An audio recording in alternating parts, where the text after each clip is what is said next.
টাকা দিয়ে সুখ কেনাও যায় না, সুখ কিনতে হয় মন দিয়া। সুখ আসে কলিজা থেকে, সুখ আসে কলিজা থেকে।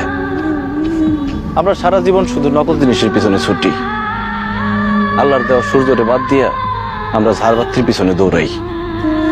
টাকা দিয়া তো তাহলে বড়লোক মানুষটা কবরের মধ্যে টাকা দিয়া সুখ কিনতো, টাকা দিয়ে সুখ পাওয়া যায় না। তুমি যদি আমার সাথে থাকতা, আমি হয়তো তোমার টাকা পয়সা, বাড়ি গাড়ি, স্বর্ণ অলংকার কিছুই দিতে পারতাম না, কিন্তু তোমার আমি মাথায় তুলে রাখতাম, পাখির মতো বুকের মধ্যে জড়ায় রাখতাম। সেটা আমি পারি নাই, তুমি আমার সেই সুযোগ দাও নাই। তুমি আমার ছেড়ে চলে যাওয়ার পর কটা রাত যে আমি ঘুমাইতে পারি নাই, সেটা শুধু আমি জানি আর আমার আল্লাহ জানে।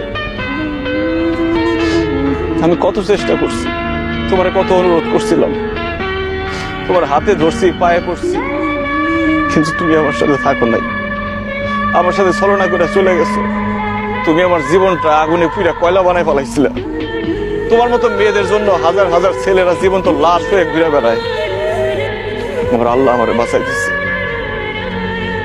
তখন আমার জীবনে আসছে আয়েশা। আয়েশাও আমার মতো অশিক্ষিত, পড়াশোনা করে নাই, টাকার সুখ সে বুঝে না, কিন্তু সে যে আমার সম্মান করে আর ভালোবাসে, পৃথিবীর সবকিছু দিয়ে মনে হয় সেই ভালোবাসা পাওয়া যাবে না।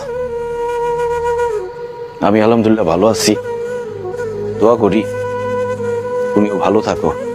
তোমার প্রতি আমার কোনো রাগ অভিমান নাই, তুমি তোমার ভুল বুঝতে পারছো, আল্লাহর কাছে মাফ চাও, আল্লাহ সুখ দিতে পারে। ভালো থেকো।